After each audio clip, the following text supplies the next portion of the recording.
What's going on, everybody? Zack Rosenblatt back here with Mike Kaye for the latest episode of the No Huddle Show, our NFL Draft preview. We didn't get one to you last week. It's full disclosure. I'm in the process of trying to move, which isn't exactly ideal in the middle of a pandemic. So we had to scratch last week's pod, but we're going to do a full-on draft preview for the Eagles today. Mike, how's quarantine been going for you? Well, as you can tell from my cough, actually, just kidding. I feel great. Mentally, there's some gymnastics there. I feel like I'm, finding a new realm of consciousness. But it's been all right. I'm spending a lot of time with my son, so that's been cool. It's also been very hard to do work. But at least we have the draft process. I mean, that's at least kept us busy. It's not like we're fighting for story ideas and stuff like that. I've been able to get into a couple of documentaries, which we'll talk about later when we do our pop culture segment that we said we would do during this time. And obviously last night, The Last Dance was like, so good. It was everything to me, to be honest with you. I'm the biggest Scottie Pippen fan there is. So like getting that second episode was huge for me. No spoilers there. But so that was cool. How are you hanging up? I mean, holding up. Sorry, don't be hanging up. I'm hanging up pretty well. I don't know, man. I just wish this thing would end, but I mean, we're gonna be like this for a little while. I was thinking it's gonna be weird cover. This is gonna be my first draft covering where like we're not at the facility for 3 days straight. Yeah. With the Eagles, it's disappointing because that's the only time the media gets to go to the cafeteria for the food because they usually keep us out of there. They don't trust us or something. I don't know. But so across the NFL, really, I mean, this is just the inside baseball media thing, but usually during the draft is where like the media gets like food every day and they treat you like royalty. So we're stuck at home and have to feed ourselves. And I hate that, Yeah. I mean, that's like your worst nightmare, but you get to cook. You're a good cook. So I do like cooking, but the thing I hate about cooking is all the dishes that come with it, and that's always a struggle for me. But I have been cooking a lot on quarantine, which has been fun. But and Zach, you're also growing out your beard. I think you should. You know how people do like height walls, like how they mark the height, measure the beard on the wall or something like that. No, you should just measure your beard like for every podcast, and you can give us updates. You know what I mean? I did trim it a little bit a day or two ago, but it's still pretty long. You have to clean up every now and then to pretend like we're leaving our house at some point. For sure. I just started mine. We'll see if I can catch up to you. Should get there in like a year or two. Well, yeah. So I wanted to talk to you kind of about this draft in general. So like you've been covering the NFL for what is this is your third off season, right? This will be my third draft. Yeah. Okay. So this is my 12th year covering the draft. It's my 6th off season as a beat writer. This is my least favorite draft class I've ever covered, but it has nothing to do with the talent in it. I just feel like we're debating to the point where it's like, there's too much time on our hands. There's not enough new information. The blogger community, which we have respect for a lot of those guys, throwing out a lot of stuff they hear, which has led to a lot of pushback from credentialed media members, which has been interesting. There have been a lot of takes that don't seem to be based in reality. One of them I sent you earlier today. We won't talk about that because, well, I laughed so hard my wife woke up this morning. But yeah, I mean, it's just been this has been a fun draft to cover. They're always fun, but I just feel like the opinions are so split and the debates and hills that are died on are so incredible. Like, we have a listener on the show who reached out and was like, Mike, you have this narrative that the fans don't want Justin Jefferson because he can only play the slot. It's because, and he said that's not true. It's because they just don't want a guy whose main position is the slot. And I don't think that's a narrative. I don't think that's something that the Eagles fan base isn't alone in thinking. I think, there's just a debate. There's people on every single side. There's people that want Justin Jefferson because he's so good in the slot. There are people that want him because they see him as being a multifaceted player. There are guys that don't want him because they don't think that he's capable of winning outside of the slot. I mean, like there are so many arguments within arguments, and I tweeted this out yesterday as I'm going on this diatribe. I don't want to talk too long on it, but the Eagles are so compelling in this draft, especially at 21 in the first round, because for every argument you can make about them needing to draft a wide receiver in the first round, you can make several arguments that they shouldn't. Based on historical evidence, based on their history of drafting wide receivers, based on the value that they might have to give up to trade for a quote unquote sure thing, which no one's a sure thing in the draft. So I just think as we let this week ramp up, and when we do like our postmortems for every round or every day of the draft, it's just something to consider because look, if the Eagles pass on a wide receiver in the first round for a pass rusher or a cornerback, I don't know if I'm going to necessarily kill them for it. So yeah, that's where I'm coming from.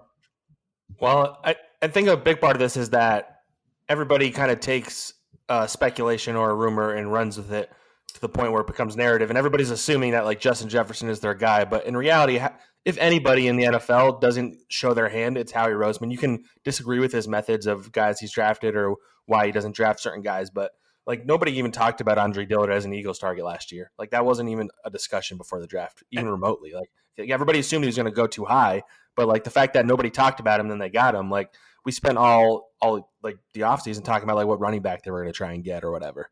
Well, and to tell you the truth, I don't think he was a target. I just think they assumed that he wasn't going to be there, that he was going to be a top 12 pick. And that happens sometimes. A guy like Isaiah Simmons, who everybody thinks is going top 10, outside of Carolina and maybe the Giants, I can't really think of a spot that he's going to go to.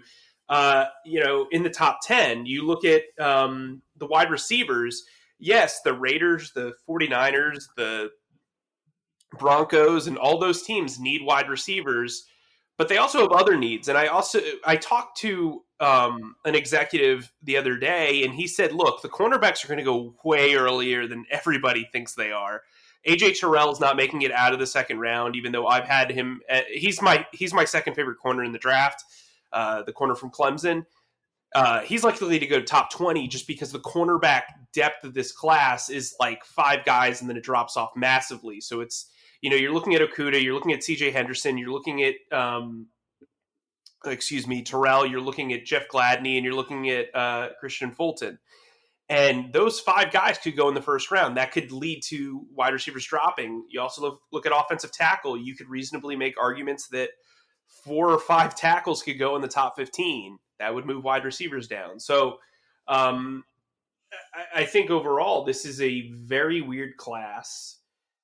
Take everything you hear this week with a grain of salt. Even what I heard about the cornerbacks. I think this is going to be one of the more interesting drafts because the lack of information. You look at guys who had the Senior Bowl. A guy like Denzel Mims has greatly helped in this draft class because he got the Senior Bowl. He got the Combine. The Eagles and other teams have just as much information on him as anyone. And I think that's going to be a really compelling storyline this draft because he is a senior and he did blow up the Senior Bowl. So he got that extra step that maybe a lot of the juniors didn't, if that makes sense. Yeah, well, and every draft is dictated by what happens at quarterback. And there's always wild cards, teams that trade up you don't expect. And I think this draft is kind of unique in that a lot of the bad teams don't really need quarterbacks. So everybody's like the Chargers next to the Eagles are one of the teams that keep everything close to the vest. And everybody's like assuming they want a quarterback, but maybe they don't. They need a left tackle, and they have enough talent to like be competitive this year. And the one position they don't have right now is left tackle. So like, what if they draft Andrew Thomas first instead and pick somebody late? Like, I don't think it's a lock that the Dolphins necessarily take Tua or trade up. Like, this is all just kind of assumptions based on what we think makes sense. And if Tua and or Herbert fall, then that pulls somebody higher, and then it pushes some other guys lower when a team tries to get Herbert outside the top 10 or whatever it is. Like I just think everything starts with the quarterbacks and then works outward. Yeah, if you remember several years ago, Geno Smith was considered the top quarterback, and everybody dropped. E.J. Manuel ended up getting selected in the middle of the first round. He was the only quarterback selected, and then Geno Smith went in the top of the second round. Teams know that they want that fifth-year option for a quarterback because if that player does excel, you've got him locked in. But I don't think they're going to press in this draft. The Dolphins have 3 first-round picks. If they really want to, if Tua or Herbert, if they don't take a quarterback at 4 or at 5, they can realistically wait. And if both of those guys fall, at least one of them probably will to like 12. You could trade up from 18. So I mean, the Dolphins have the capital to. You can trade up less going from 18 to 12 than going from 5 to 3. Weirdly, I feel like. well, and that said too, the Lions really control the board, right? Because the Redskins aren't going to pass on Chase Young. You know, I've seen a lot of people debate about how the Giants can get a huge haul from trading back. But here's the thing. If you're the Chargers or the Dolphins and you want to trade up for a quarterback, you're going to make a deal with the Lions because there's the wiggle room of the Giants, right? So, like, if you're the Dolphins, you're at 5, the Giants are at 4. You don't want the Chargers jumping you for that guy. But if you jump to 3, you can follow the trade chart pretty easily, trade a second-round pick, and you're good. If the Lions trade with the Chargers, you know, you're screwed. You're basically sitting there. You know what I mean? Or if the Lions draft Okudah, the Giants can hold that 4th pick ransom. You know what I mean? So they can ask for whatever they want. If you really love that quarterback, you know, if you wait, you're screwed. So it's going to be an interesting draft. I wouldn't trade up for either of those quarterbacks, if I'm being honest. With myself and my evaluation of those players. But hey, somebody traded up for Mitch Trubisky, so there you are.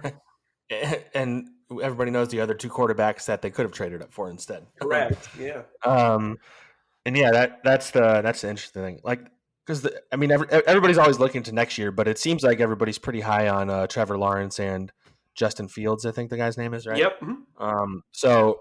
I mean, the problem is with the NFL, unlike the NBA, you can't really there's not even actual tanking. Like the Dolphins tried tanking this last year and they still won too many games. So you can't even plan for that, which is why I think you shouldn't rule out the Chargers.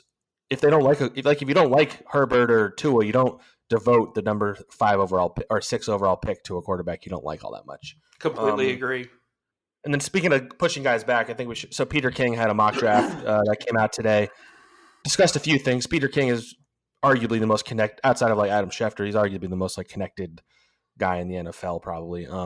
He usually knows something, and he doesn't necessarily say everything. But so in his mock draft, he had Henry Ruggs falling all the way to the Eagles at 21, which is almost a best case scenario probably.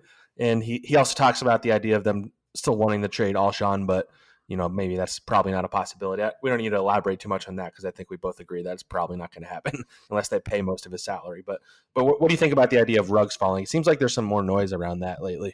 Yeah, I think, both the Alabama wide receivers have gotten some cool off buzz. You know what I mean? Like the league might not be as high on them as, draft Twitter or whatever. Listen, if Ruggs falls to 21, that would be massive. And here's what I would say. If he does fall to 21, I would assume that Justin Jefferson goes before him. Justin Jefferson's going to be taken in the top 20 picks. If a team's passing on Ruggs, it means they want more of a surefire across the middle guy.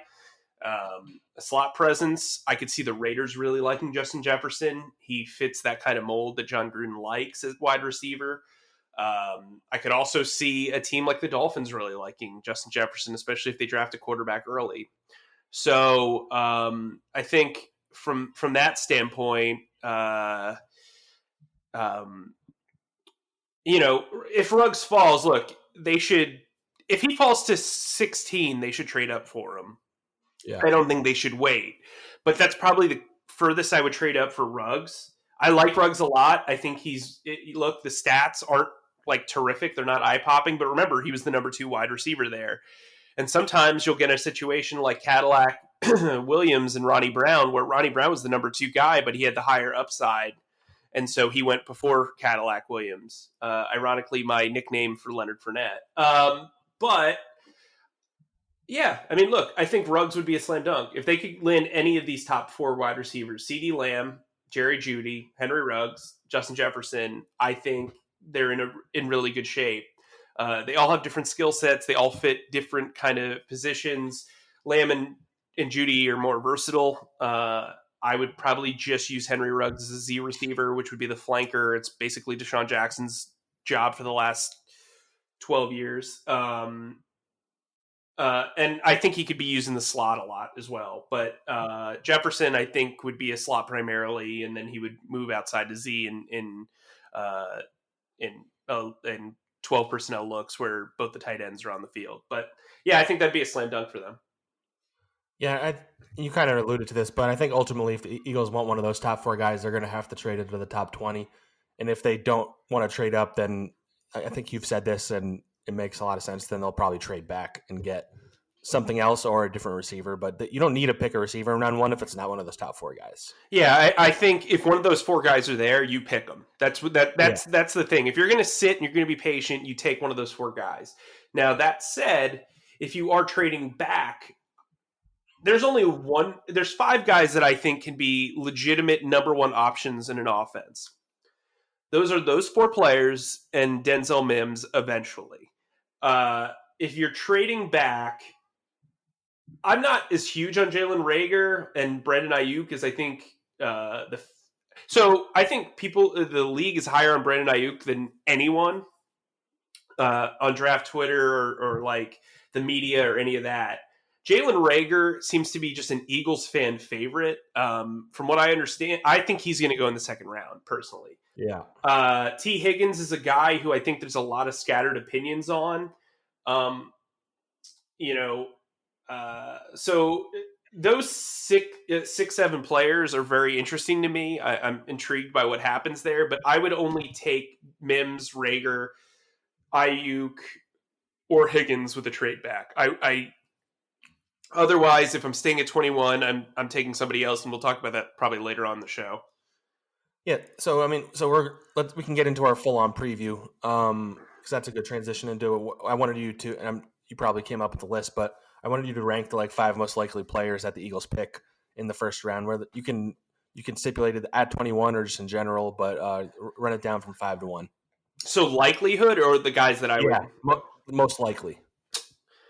Justin Jefferson would be number 1. Is the most likely. I think if anybody's going to fall to 21, I think he's the most realistic person. He's also the guy that probably you could trade a 4th round pick to get up a few picks and nab him. From there, I would say Denzel Mims is probably the 4th likeliest because I favor a trade back. I think that's very likely, and he would be my target in a trade back.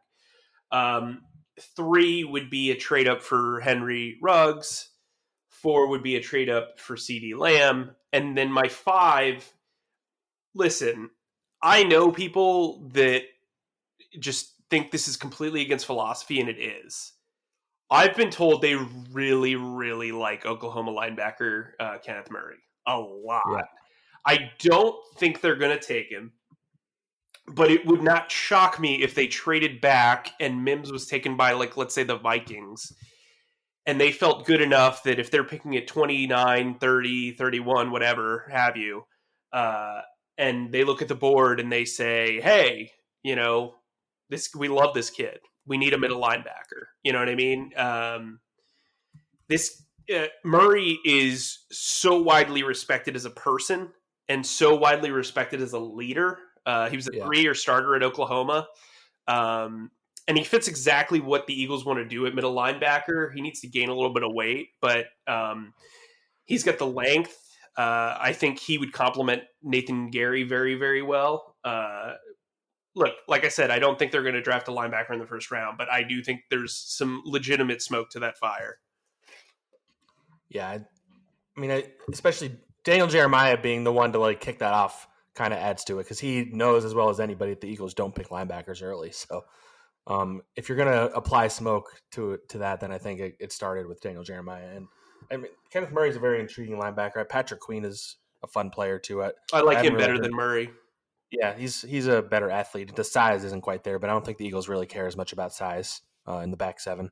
That'd be, again, it's one of those things where I'll wait until Howie actually does something like that before I believe it'll happen. But like you said, it seems like there's a lot of noise around them liking him. And if he fell to like early second round and the Eagles the Eagles traded back, and maybe they could use some of those picks they gained to trade up in the second round or something too. I'll also tell you, there was a report where that CeeDee Lamb was the apple of Howie's eye. I can tell you that is very, very true. He is the guy that they like the most. He's their highest rated wide receiver, from what I understand. That said, take it with a grain of salt. He might be gone at 10 anyway. So. Right. But Lamb is the guy that I think they think is the best wide receiver in this class. Does that mean they trade up for him? No. But he is a guy that they are definitely fond of. But again, we'll see what happens. Maybe they're fond of him because they don't think Judy will make it out of the top 10. You know what I mean? So there's always something to deal with. But those would be the likeliest for me. They're definitely not the routes that I would take, but I do think that those are the 5 most likely scenarios. All right, and now I have 2 fill in the blank prompts for you, and it's if the Eagles do blank on day 1, fans should be excited, and then if the Eagles do blank on day 1, fans should be unhappy. Okay. If the Eagles trade up into the top 15 picks without giving up a second round, their 53rd pick, Eagles fans should be happy because they're going to nab a wide receiver, one of those top 3 players. If the Eagles trade back and draft Michigan guard / center Cesar Ruiz, they will not be happy. I also that would be like such an Andy Reid style pick right there. Well, and I also I think Ruiz is a hell of a player. Yeah. Jersey kid. I also think yes, you've got to find an eventual replacement for Jason Kelce, but it's not like the offensive tackle position, which is like the premium, the second most important position, behind quarterback on offense. Center is a position that they've historically drafted lower on. You also have Isaac Seumalo who can play center. You kept Herbig on your roster all year because you thought he could develop into a center. I just don't think that's a great allocation of resources because either you're benching Seumalo to have Ruiz start at left guard for 1 year when Seumalo had a really strong year outside the Atlanta game, or you're basically having another guy sit. You're having another premium pick sit for almost an entire year when Kelsey's been relatively durable, at least from a playing on game day standpoint. Yeah, I think that makes a lot of sense. All right, and then so looking at we talked a lot about trades. I was just thinking, looking at the first round, what Eagles fans should want to happen ahead of them for the best case scenarios to play out. And I think one of those things is you want as many quarterbacks as possible to go in the top 20, and 3 is probably the most realistic. I mean, you could see a scenario where someone falls in love with Jordan Love. I don't see that happening. I think at least 4. I mean, all 4 of the offensive linemen are going to go early. The earlier, the better. And then if another one can sneak in, it sounds like there's a lot of noise around the offensive line in this draft. I saw somebody suggest 6 or 7 tackles or something could get picked in the first round. So, I mean, the Dolphins need a tackle. The Broncos need a tackle. The 49ers, those are all the teams in the teen range. So if those teams do that, you want Isaiah Simmons to be picked early. You want a few of the cornerbacks to be picked early. And I think all those are realistic scenarios, right? So there's a scenario where one of these receivers falls to the Eagles at 21. Yeah, I mean, I think there is a realistic chance. I don't think it happens, though. Yeah, it makes sense. That's the draft about the funny thing about this draft. It feels like it's such segmented in clumps. There's going to be position runs stacked on each other. I feel like. Yeah, for sure. You're going to see 4 tackles go in a row, and then you're going to see 3 corners and then 3 receivers or whatever. Yeah, we'll talk about my mock draft later, but basically, if there's a run on quarterbacks, offensive linemen, and cornerbacks, you're in really, really good shape. I mean, if you look at the top 10, you could arguably see 3 quarterbacks go, 4 offensive linemen go, and 2 cornerbacks. And so that's 9 picks right there. And then Isaiah Simmons would be 10. So, you're already free and clear of the top 10. It's easier to trade into the middle of the draft, that middle section of the draft from the back of the draft. and you're at 21, so you're at the early part of the back part of the draft. So that's what the Eagles should be hoping for. They should also hope that Cleveland doesn't trade back with a team that needs a wide receiver. They should hope that Cleveland trades back with a team that needs a cornerback, because that'll push another pick down. You know what I mean? So, you know, the Raiders are going to be interesting. I think the Raiders and the Jets are the two teams at 11 and 12 that kind of are going to be the pressure points where wide receiver moves could happen, unless somebody jumps the Jets. Yeah. I mean, and then you look at the Broncos as like they get the scraps. So in the 40, there's been a lot of noise about the Niners wanting to trade, since I don't think they have after their 32nd pick, they don't have a pick until like the fourth round or something like that. So they're probably going to want to trade back with one or both of their firsts. So getting the 13 is a pretty big jump, but I mean, the Eagles could do it if they traded like a second round pick next year or something like that. Well, they'd have to trade a second round pick, probably a third and a fourth. Yeah, that's what I mean. But I'm saying like you add that like quality pick next year in order to make it happen. Sure. I think let's get into our. So you did a 7-round mock draft that was published on the website NJ.com, and I did one just for the pod. Let's run through those. Let's start with the first round, and we both did trades at the beginning, but yours is a little more extreme. So give it a go. All right. So look, I've been fighting this trade up for a while, but then I did a mock draft, and I'm like, you know what? What if CD Lamb falls? So here in my scenario, the Broncos trade up to the 10th pick to select Jerry Jeudy. Then the Raiders pass on a wide receiver to draft a corner because the corners are coming off the board at 12. The 49ers then land Henry Ruggs with the 13th overall pick. So CD Lamb somehow on the board.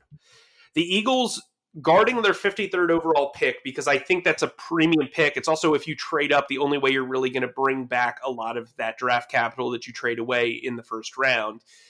They offer the 103rd pick, which is the third round pick, the 146th pick, their last fourth round pick, which is literally the last pick in the fourth round, and a 2021 second round pick to jump up to 14 with the Tampa Bay Buccaneers to draft CD Lamb, wide receiver, Oklahoma.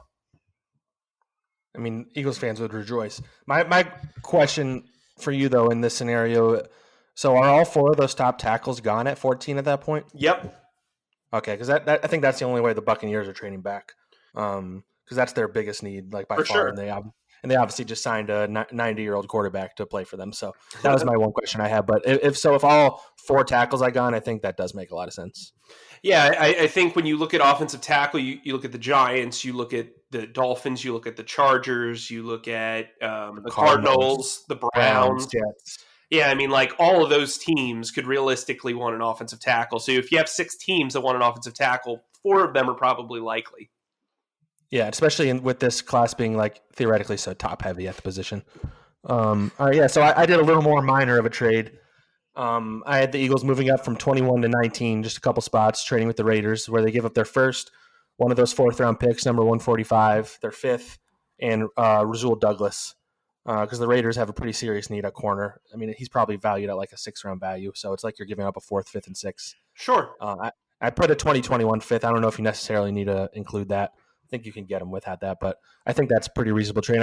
I saw something that the Raiders want to acquire more picks also. So, and then I have them getting Justin Jefferson at 19. Hey, Because I think 20, the Jacksonville being right ahead of the Eagles, I think might make them nervous into trading up, because the Jaguars are a candidate to pick one of those receivers if they fall far, I think. Yeah, I agree. I think that's a smart move. And I don't know if you gave up too much. It sounds like I would have just probably given up 127 and like a future pick, but like I wouldn't hate on that trade. I mostly did it based on the trade value chart, right? So I let the Eagles keep their best 4th-round pick and just gave up an extra pick, kind of thing. Yeah, no, I get it. I think it's I would still applaud it. Cool. All right, go to your second round. What do you got? Okay, so the Eagles trade away quite a bit of capital in the first round.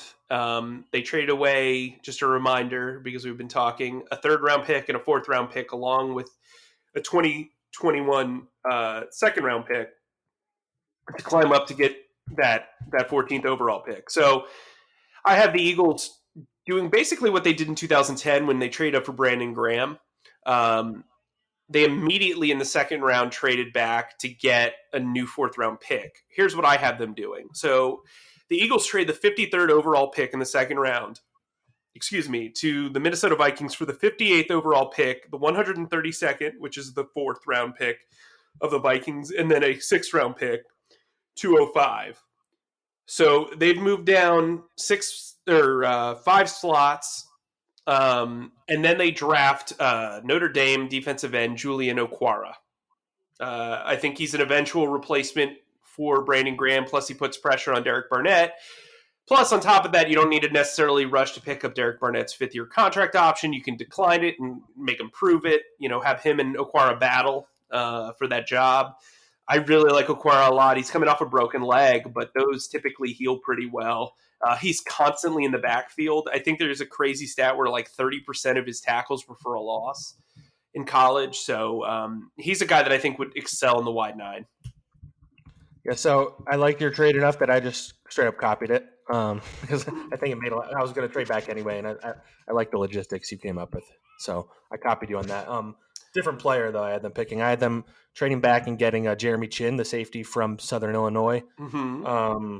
He has really good size. He tested out really well athletically. We've talked about this a bunch. I think they really need to draft a safety in this draft. And as much as we like Will Parks and the other guys they have, I think they really need to develop somebody to kind of anchor that back end for a while. And he's a very intriguing prospect to me. You probably have watched him a little more than I have, though. I like him. He's got some linebacker traits. He can kind of move around. Very good tackler. Very aggressive. I think that makes a lot of sense. I don't know if he'd be there. I think he's going to be a top 40 pick. I think that's to be fair, I used the Draft Network mock draft simulator to figure out who was available. So that's what I'm basing mine off of. And that's the best simulator on the web, by the way. Yeah. So no, I mean, if they got that, I would praise them. All right, and then you have a third round, right? No, they traded that in the first. Okay, so I still have a third round in mind. So I have the Eagles with their third round pick, which is number, what is it? 103, yeah. I have them getting Nick Harris from Washington. He's a center. I saw he's been compared, his skill set has been compared to Jason Kelsey. He has some experience at guard too, so he can be a little versatile as a backup to start out. I think they got to take an offensive lineman in the draft, if not two. I kind of like him. So what do you think about him? Yeah, I think he makes a lot of sense. I know there's don't draft anybody from the pack bias, and especially UW. Yeah, I mean, I think it's good. I think having Andre Dillard here would be an easy way for him to kind of adjust. Obviously, they went to two rival schools, but they're from the same area. It would be an easy fit. They clearly like the University of Washington. They've drafted a few guys from there. So in the past 4 or 5 years, look, it makes sense. I'd rather spend a third round pick on Kelsey's successor than a first. Yeah, exactly. I agree. I think that's like the 3 to 5 round range is kind of the sweet spot for that, I think. Yeah, sure. And you traded the 127, right? No, I didn't. You didn't? Okay. I traded. So what do you have there? I have them taking Troy Dye, linebacker from Oregon. I like it. This is about as long as they can wait for a linebacker, at least a starter, in my opinion. Look, this kid's dynamic. His athleticism's off the charts. He's 6'3", 231 pounds. He just strikes me as a guy that fits right in the middle of that linebacker group. He can be flanked by Nathan Gary and TJ Edwards, and I just think he's a guy that can make plays on the ball similarly to how Jordan Hicks did when he was, thriving here and not injured. Look, he's not the quickest processor. There's going to be some errors in coverage, probably just from a mental standpoint, but his talent's off the charts, and I really like this pick. I think it's a steal. Yeah, so with that pick, I have the Eagles picking Alton Robinson from Syracuse. Woo! I like that. Yeah, I knew you get excited. I mean, so I'm not going to pretend I watched this film, but from all the scouting reports I've read, it sounds like he'd be a good fit in a wide nine. He's good size. It sounds like he has a lot of potential as a pass rusher, some versatility. I think he's the kind of guy Jim Schwartz would really like to develop, and he doesn't have to play right away, obviously. And it kind of continues their trend of taking flyers on defensive ends in the fourth round, and I'd be more confident him becoming a player than Sharif Miller. Yeah, I think that's fair. All right, what's your you have?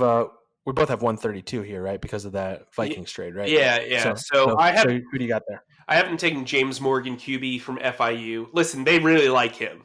I've heard several times the last couple of weeks that they really seem to like James Morgan. They have done a lot of homework on day 3 QBs, and Morgan fits kind of the bill of the size dynamic for them. Also, unlike Clayton Thorson, Morgan's kind of had to work his way up. He started, I believe, at Ball State. Had to work his way into being a starter at FIU. He's a guy who understands what it's like to have a lack of reps and make the most of them. He knows what it's like to be a backup. Clayton Thorson was a starter for all 4 years at Northwestern, and I'm sure that was a rough adjustment for him getting like 6 snaps of practice. But I think Morgan's got kind of the dynamic talent base, but also the mental toughness and football IQ to really excel here. I think it's time. Like, they need to develop a long-term backup because Nate Sudfeld is eventually going to price out at a veteran minimum every year. And if you really loved him, you wouldn't have given him just $500,000 guaranteed. Yeah. You know who else started out at Ball State? Who? David Letterman. Ball State alum. Him and James Morgan. Wow. Elite company. At this pick, I have the wide receiver from Texas, Devin Duvernay. I've been pretty high on this guy, just reading up on him for a lot of the process. His combination of like production, size, and speed just is really intriguing to me. And I think we both agree they're going to double up at wide receiver. And I think he has an interesting ceiling, and I kind of like just the intangibles. I think you like him too, right? Because you have him at a later pick, I believe. Yeah, I have. Yeah, I actually have him at 145. So let's talk about him, right? Yeah. So the issue I would have with you selecting him and Jefferson is both guys project to be best in the slot. So there is some redundancy there. That said, if you feel like Justin Jefferson can play outside pretty regularly, then I get it. I get it completely. I think Duvernay is going to do most of his damage in the slot. I think he can play outside, especially if you're going to run go routes. But I think long-term, their main roles would be in the slot. I think they can play, but both of them can definitely play and win outside, in my opinion.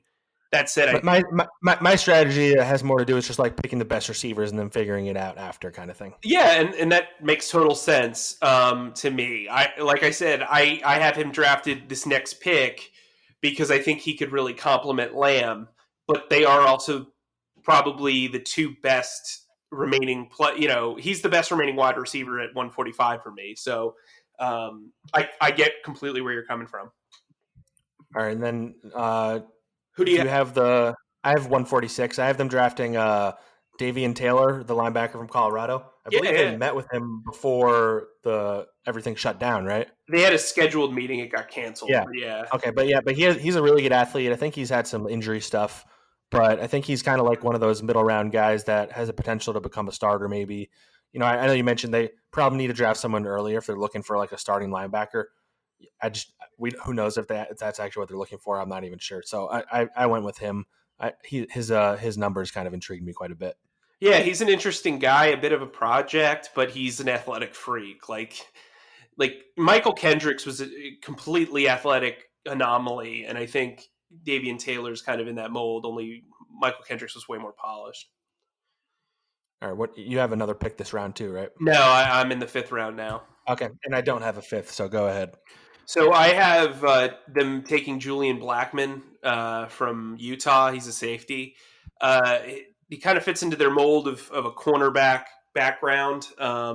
He's not a big guy. He's 6 foot and he weighs 197 pounds. He's a guy that kind of fits the Roddy McLeod mold. I could see him being a long-term free safety there. He could be his eventual replacement.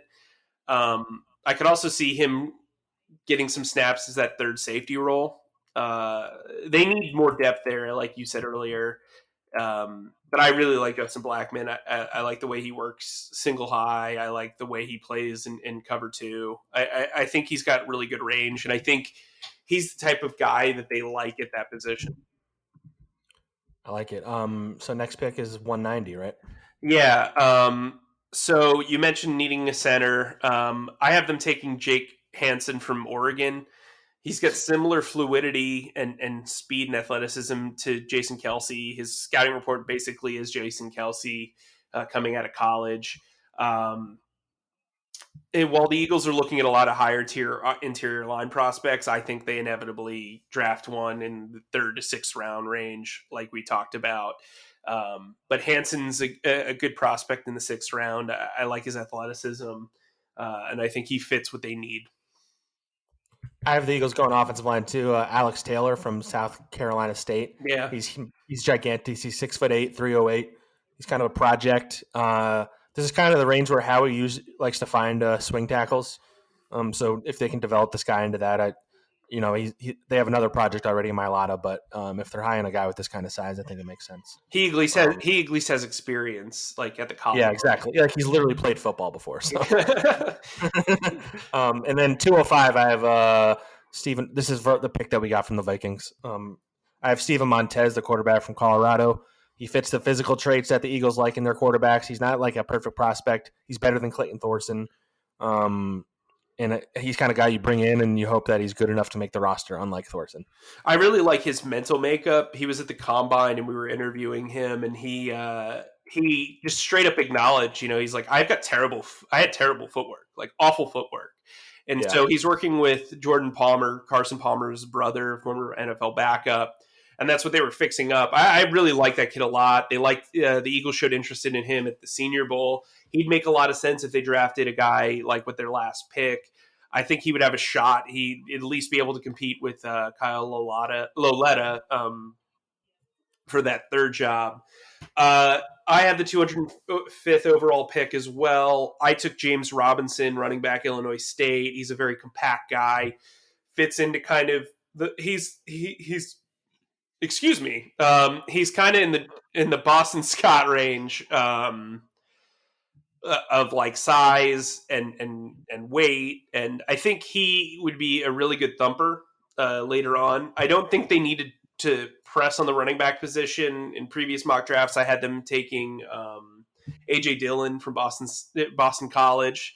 I almost said from Boston Scott, but I will say before I switched, I had Joshua Kelly originally at 190, and I switched to Alex Taylor from UCLA. I was kind of like him too. Yeah, I was rewatching the Senior Bowl yesterday, and he really impressed me. Kelly did. But yeah, so I have James Robinson in here. I think they're definitely going to draft a running back. It's just a matter of when. I think it'll be on day 4, and I think it'll be late on day 4. But I feel very good about this. I summarized it in my mock draft that, people are going to notice a lack of offensive tackles and cornerbacks in this mock draft, but that's the price you pay if you want to trade up and get a superstar wide receiver. Like, that's just the reality of the situation. So yeah, I didn't have them picking a corner either. So yeah, I mean, from the standpoint, well, we know you don't believe in drafting corners ever. So, that is my brand. Yeah, but like that's the reality. See, so like I'm not very pro trading up, but I wanted to illustrate the point here is that, if you're going to trade up and you want that superstar player, you're going to have to sacrifice elsewhere. And look, I think this mock draft's getting a lot of positive feedback. A lot of people don't like the James Morgan pick. Oh, I'll be there Saturday, guys. Come at me. Let's just real quick recap who we picked because we talked for a while. So I'll just say mine and then you go run through. Sure. The Eagles making a trade up and a trade back in the first 2 rounds, and I had them going Justin Jefferson number 1. Jeremy Chin, the safety, in the 2nd round. Nick Harris, center, in the 3rd. Alton Robinson, defensive end, in the 4th. Devin Duvernay, wide receiver from Texas, in the 4th. Davian Taylor, linebacker from Colorado, in the 4th. Offensive tackle Alex Taylor from South Carolina State in the 6th. And Steven Montez, quarterback from Colorado, in the 6th. I don't mean to be onery, but if you want a full recap of this mock draft, check it out on NJ.com. You know what I mean?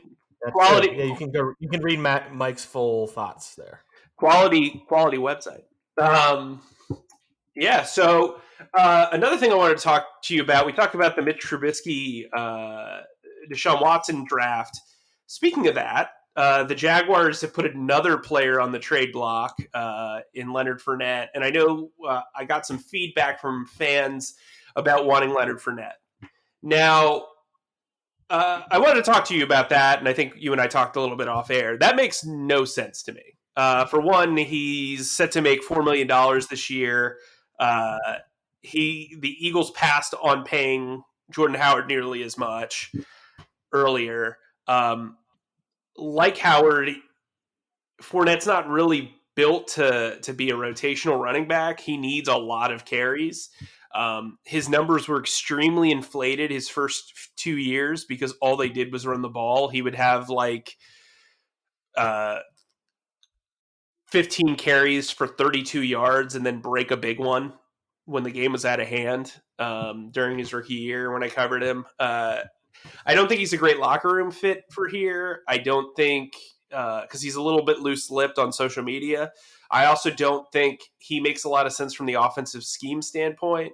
Not a great shotgun running back. He really needs to have that extra burst behind the quarterback before the handoff.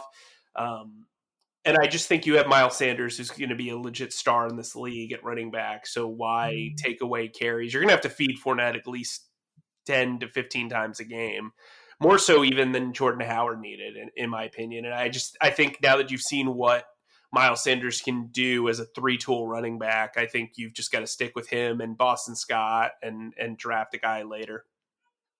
Yeah, I wouldn't trade for Leonard Fournette for all the reasons you just said, and I don't think he's particularly great locker room fit, which is a big point. And they can find either a late round running back or they can sign a veteran who's still laying around there because there's a few of them that are pretty good. So that's a pretty hard no for me on Leonard Fournette, I would say. Yeah, I mean, I couldn't emphatically say no any louder, to be honest. You've always kind of been low on him compared to everybody else, at least. I mean, he's talented, but yeah, I just don't see it. Unless he was willing to be a good teammate and just be the number 2 back, but I just don't see that. So, I think that's all we'll do for now.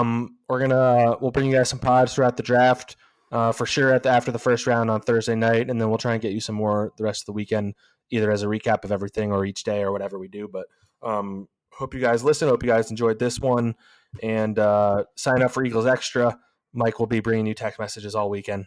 You'll get all the exclusives on there. Leave us some comments, write us some reviews, and thanks for listening, guys.